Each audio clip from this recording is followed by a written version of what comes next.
मेरा सवाल आपसे है। आपने बोला कि जो सुप्रिया जी हैं उन्होंने बोला कि जो राहुल गांधी हैं वो उनको गले लगा लेते हैं जो गंदे होते हैं, जिनके मुंह से बदबू आती है।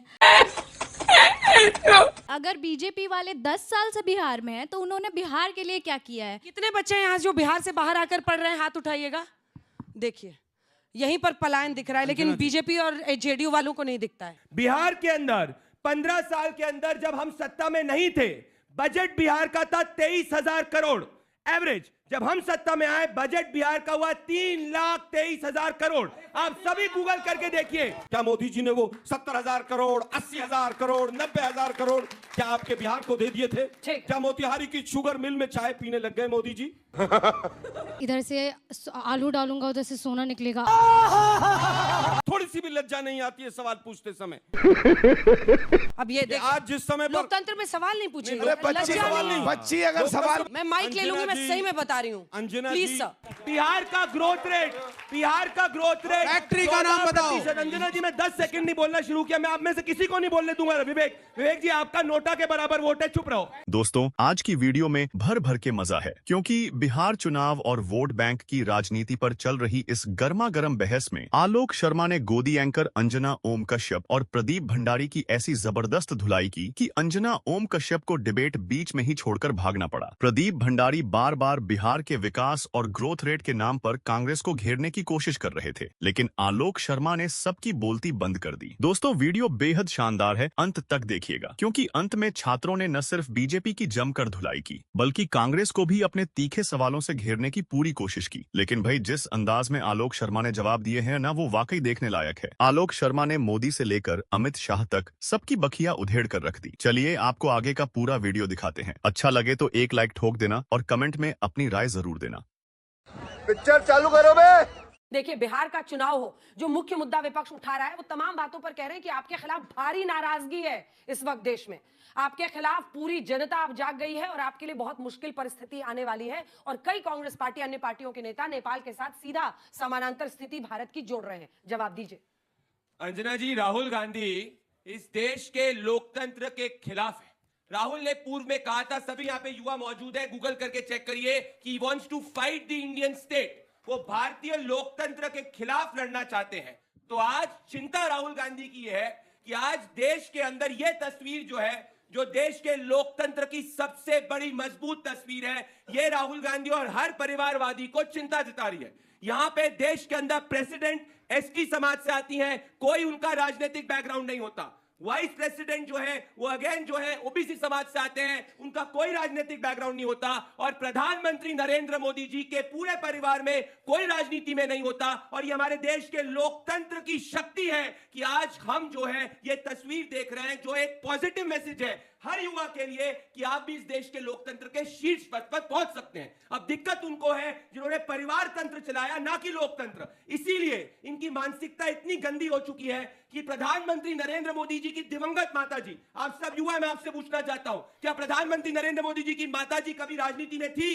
क्या वो हम सब के बीच में है? क्या उन्होंने कभी भी राजनीतिक बयान दिया? तो इस तरीके से जो हमारे बीच में नहीं है उनको गाली बकना और उसके बाद जाकर उन पे आपत्तिजनक एआई जनरेटेड वीडियो करना, ये सब यही दर्शा रहा है कि अगर किसी को भारत के लोकतंत्र से सबसे बड़ा खतरा है तो वो राहुल गांधी है। कल ही उन्होंने एक वीडियो किया, अंजना जी आपने बिहार की बात करी, 2 वीडियो मैं आपको सुनाना चाहता हूं। ये इतने जनता विरोधी लोग हैं कि सुप्रिया शिनेत कहती है कि बिहार के लोगों को से बदबू आती है, उनसे बीमारी होती है, और राहुल गांधी उनसे हाथ मिलाते हैं। ये इनकी सोच है भारत के लोकतंत्र के प्रति। राहुल गांधी कल एक ट्वीट देते हैं कि देश के युवाओं को कहते हैं कि आप सभी जो है तैयार हो जाइए, आग तक लगने की बात ये लोग करते हैं। तो जस्ट बिकॉज गांधी वाड्रा परिवार अगर सत्ता में नहीं है, इसका ये मतलब नहीं देश का लोकतंत्र खतरे में, देश का लोकतंत्र मजबूत है। ठीक है, आलोक शर्मा जी, अब आप मोर्चा संभालिए। वो कह रहे हैं कांग्रेस पार्टी लोकतंत्र को कमजोर कर रही है और इंडियन स्टेट से लड़ने की बात विदेश में कहकर राहुल गांधी जी ने ही भारतीय लोकतंत्र पर हमला किया। देखिए, मुझे लगता है कि इस भारत देश के अंदर अगर लोकतंत्र की किसी ने नींव डाली, वो कांग्रेस पार्टी ही थी। वो पंडित नेहरू जिन्होंने 13 साल तक जेल में रहते हुए, और बाबा साहब अंबेडकर जिन्होंने संविधान दिया, और जिस तरह से आज एक चाय बनाने वाला, चाय बेचने वाला, पता नहीं वो वैसे तो सब झूठ ही बोलते हैं, और एंटायर पॉलिटिकल साइंस वाला फर्जी डिग्री होल्डर भी अगर देश का प्रधानमंत्री बन सकता है, तो मैं समझता हूं कि वो लोकतंत्र कांग्रेस का ही दिया हुआ है। आज कांग्रेस के ऊपर जो सवाल उठा रहे हैं, इंडियन स्टेट की बात कही गई थी, इंडियन नेशन की बात नहीं की गई थी। और कांग्रेस के कार्यक्रम में कही गई थी, विदेश में नहीं की गई थी।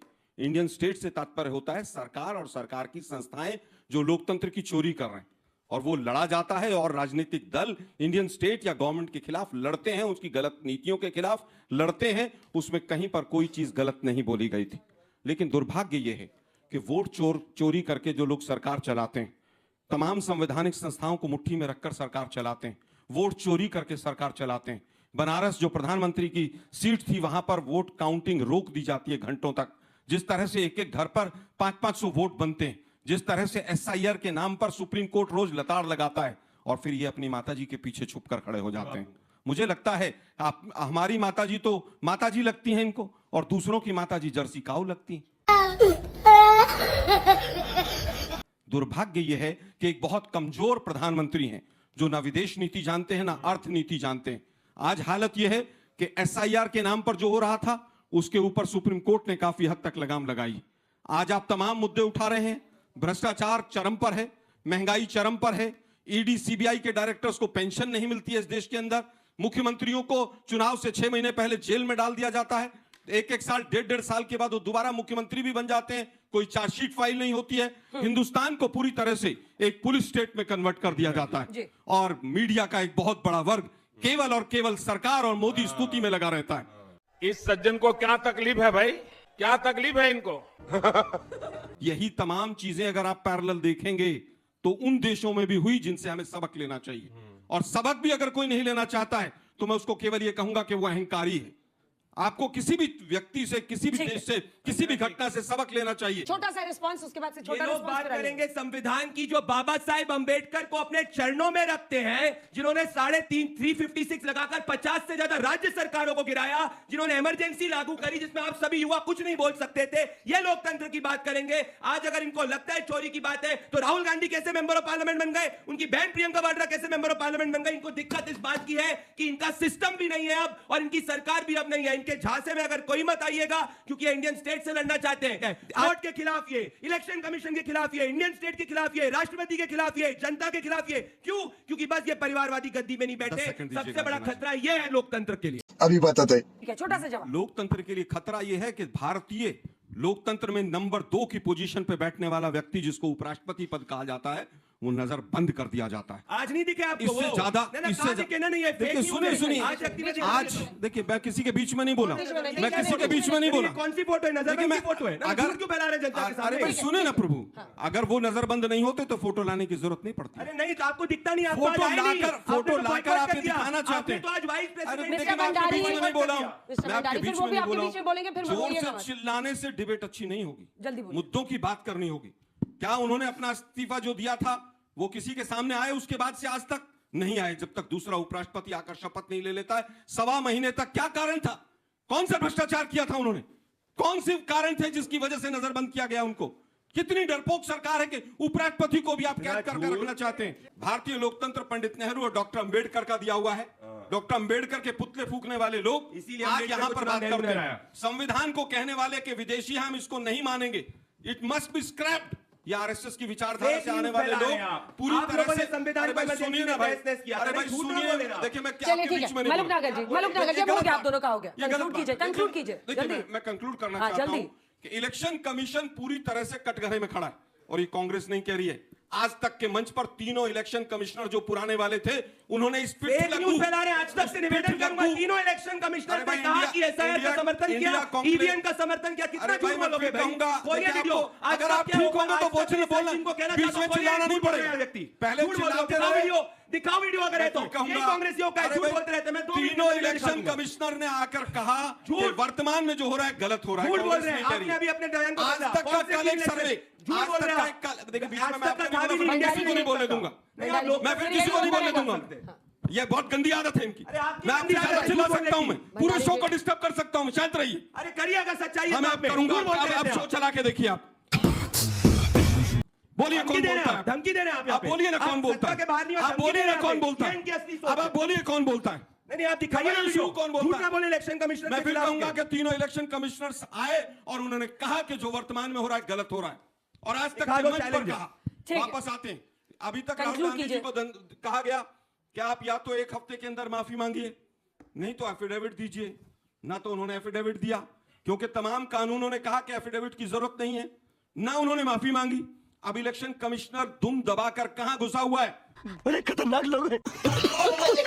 ये परिवारवादी झूठे जो हर बात पे झूठ बोले। भारत सीखेगा श्रीलंका से, भारत सीखेगा बांग्लादेश से। अरे भारत से दुनिया सीख रही है और ये बात कर रहे हैं। क्या चाहते हैं ये देश के अंदर? मैंने एक बात करी, ये लोग झूठे, आप सब युवा है, मुझे जो परिस्थितियां हैं अपनी बारी में बोलिए। आरजेडी वाले अशोक स्तंभ को बेकार कहने वाले इनका नेता तेजस्वी यादव। ये रहा वीडियो तेजस्वी यादव का, मैं आपको इस वक्त दिखाना चाहता हूं। सुनिए, जब इनसे पूछा गया ये बोल, अशोक स्तंभ को तहस नहस किया जाता है, आरजेडी वाले कहते हैं फालतू है देश का लोकतंत्र। ये बात करेंगे। सुनिए सुनिए, संविधान के मूल्यों को आप इस तरीके से बात मत कीजिए। भंडारी साहब, मुख्यमंत्री है वो अपमान करे, एक बार नहीं दो बार, वो तो खबर आप लोग चलाते नहीं। कहाँ का कौन मेरा कर रहा है? ये ऑडियो आ रहा है, उसका ऑडियो आ रहा है। कुछ नहीं आता। मैं वापस से चलाऊंगा, माफी चाहता हूं, मैं एक बार वापस चलाऊंगा। देखिए, अरे दिमाग में कुछ है कि नहीं कि गूगल में ही है? अरे बेटा तुम तो लालटेन दे दिया बिहार को, मैं तो गूगल दे रहा हूँ कम से कम, जैसे आगे बढ़ेगा। लालटेन वाले बात करते हैं गूगल की, गूगल दूंगा, चैट जीपीटी दूंगा, तुम्हारे जैसे थोड़ी। अरे लालटेन लालटेन लालटेन लेके घुमा दिया बिहार के अंदर। हम तो फ्री बिजली दे रहे हैं, और नहीं तो क्या, गूगल ही पढ़ना, लालटेन मत पढ़ना, इनके साल हो जाएगा। ठीक है, अभी बताते हैं। मुझे लगता है तीर कमान जिसके साथ चलते हैं वो लालटेन से भी पुराना है, इसलिए लालटेन रोशनी तो देता है कम से कम। दीना तीर कमान हमेशा विनाशकारी या मृत्यु के लिए निकलता है।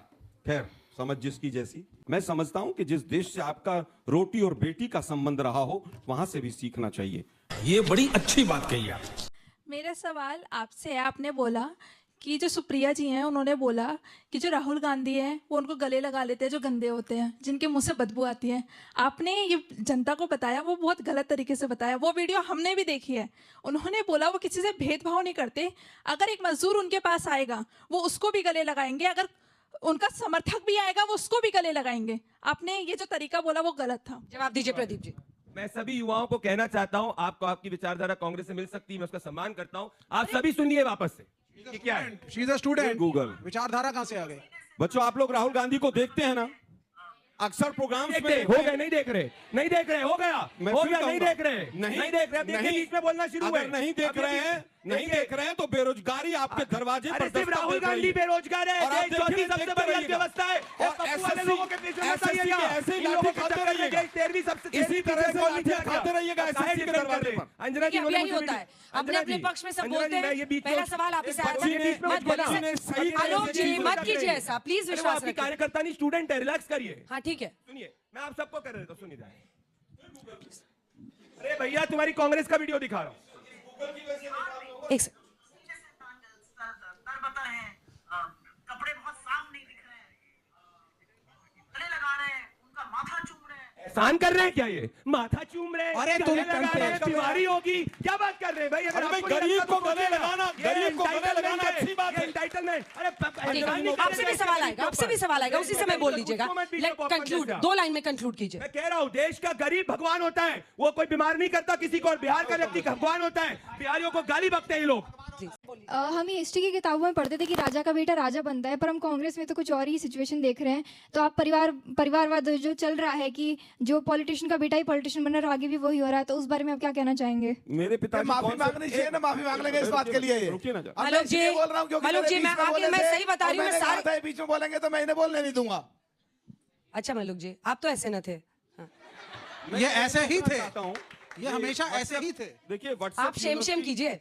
देखिए मुझे लगता है कि व्हाट्सएप यूनिवर्सिटी पे, एक सेकंड आलोक जी, व्हाट्सएप यूनिवर्सिटी पे बच्चे बहुत कुछ सीख रहे हैं।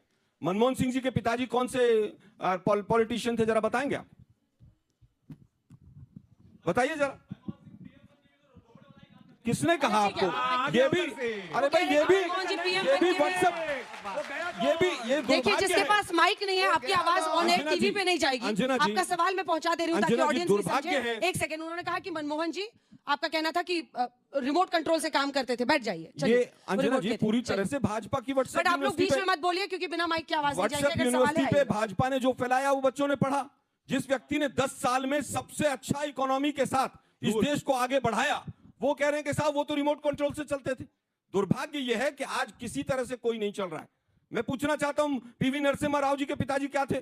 1989 के बाद जिन लोगों ने शहादत दी, गांधी फैमिली से कौन मंत्री बन गया, कौन संतरी बन गया? केवल दुर्भाग्य यह है कि बीजेपी जो फैलाना चाहती है, मैं 3 दर्जन बीजेपी के लोगों का बता देता हूं। मुख्यमंत्रियों के बच्चे क्या हैं, मंत्रियों के बच्चे क्या हैं, क्या वो परिवारवाद नहीं है? आपको परिवारवाद इंदिरा गांधी का नजर आता है, जिसने 32 गोलियां अपनी सीने पर खा ली? अरे कांग्रेस के बारे में पूछ रहे हैं। राजीव गांधी का याद आता है, जिनके शरीर के चिथड़े उड़ गए। थोड़ी सी भी लज्जा नहीं आती है सवाल पूछते समय। फिर कहूंगा अब ये आज जिस समय लोकतंत्र में सवाल नहीं पूछेंगे। बच्ची अगर सवाल पूछ रही है, उनको बोलिए। बच्ची अगर सवाल पूछ रही है, लज्जा नहीं आती। मलूक जी, कांग्रेस मलूक नागर जी, मैं माइक ले लूंगी, मैं सही में बता रही हूँ। अंजना जी, लोकतंत्र पे सवाल पूछे अच्छा लगता है, लेकिन दुर्भाग्य यह है कि पूर्वाग्रह से प्रेरित होकर शहीदों का बदनाम करने का काम किया जाए तो दुख होता है। ठीक है मलूक जी। अंजना जी, केवल एक सेंटेंस बोलूंगा। सर, मेरा सवाल भी आपसे है। एक कांग्रेस के नेता ने कहा था कि इधर से आलू डालूंगा उधर से सोना निकलेगा। आज तक ये मशीन निकला नहीं, नाली से गैस भी नहीं निकली। नाली से गैस का भी इस्तेमाल नहीं हुआ। एक साथ प्लीज, मैं जवाब लूंगी। 4-5 सर, आपने अभी कहा कि इंदिरा गांधी ने 32 गोलियां खाई थी, तो एक बात बताइए, गोली खाने लायक उनको बनवाया किसने था इतना? मेरा सर आपसे एक क्वेश्चन कि आपने कहा कि अभी लोकतंत्र के लिए खतरा है बीजेपी, तो क्या 1975 में वो नहीं था? इमरजेंसी की सर, आपने कहा कि बीजेपी वोट चोरी करके प्राइम मिनिस्टर बनी है। सर, आपके पास ना प्रूफ है ना एविडेंस, ये इलेक्शन कमीशन बुलाती है तो आप जाते क्यों नहीं हो? मैं आ रही हूँ, आगे भी आ रही हूँ। आप मैं आइए, उत्तर दे देता हूँ। आप आइए, जल्दी आइए। अच्छा, सवाल ये है कि अभी जो देख रहे हैं नेपाल का condition and we shares the border with Bihar, तो बीजेपी से मैं पूछना चाहूंगा आपका क्या इसमें कुछ लेगेसी है कि बीजेपी जो बिहार में वोट होने वाली है, इस पे कुछ इम्पैक्ट पड़ेगा नेपाल में जो हो रहा है उसके कारण? भाषा का संयम रखिए। मेरी सवाल वो जिसे है, वो जब कोई वैलिड टॉपिक नहीं उठता है तब बोलते हैं कि बिहार में या फिर कहीं भी वोट चोरी होती है। वो ये क्यों नहीं बोलते हैं कि बिहार में यहाँ पे बूथ चोरी होती थी? वो ये नहीं क्यों बोलते हैं कि आरजेडी के जो कार्यकर्ता है वो बोलते हैं कि भूरा बाल सब करो, ब्राह्मण राजपूत लाला भूमियार को मार डालो? ये वो क्यों नहीं बोलते हैं? इनका जवाब दीजिए। अंजना जी, उत्तर। मैम, मेरा क्वेश्चन दोनों तरफ से है। अगर बीजेपी वाले 10 साल से बिहार में हैं तो उन्होंने बिहार के लिए क्या किया है? कितने बच्चे यहाँ जो बिहार से बाहर आकर पढ़ रहे हैं, हाथ उठाइएगा। देखिए, यहीं पर पलायन दिख रहा है, लेकिन बीजेपी और जेडीयू वालों को नहीं दिखता है। जल्दी। मैम, सर कह रहे हैं कि बीजेपी ने कांग्रेस ने बहुत कुछ करा है। मैं बिहार से हूँ, हमारे यहाँ पे लड़कियों को पढ़ाना बहुत बड़ी बात हो जाती थी एंड मेरे पेरेंट्स कर रहे हैं, फिर भी हमें हमारी सोसाइटी में ना लोग, अभी बीजेपी के आने के बाद हमारे पेरेंट्स इतने नॉर्मल हुए कि चलो पढ़ने जा रही हो, दिल्ली जा रही हो तो नॉर्मली वो भेज रहे हैं। अदरवाइज पहले बोलते थे कांग्रेस के टाइम पे तो बाहर, घर से बाहर भेजने में भी हमें डर लगता है। आपको लग रहा है परिवर्तन हुआ? परिवर्तन तो हुआ। ये सारे बिहार वाले हैं, बताइए। अंजना जी, मैं उत्तर कोई क्या बात है, खुशी की बात नहीं है। पलायन करके यहाँ पढ़ने के लिए आना पड़ता है। अगर वहाँ पर डिग्री टाइम में मिल जाती तो वहीं पढ़ लेते। मैं यही कहने जा रहा हूँ, आपने बहुत अच्छी एक लाइन मुझे बोलनी है। अभी नहीं, 2-3 सवाल और एक लाइन, बच्चों के 2-3 सवाल।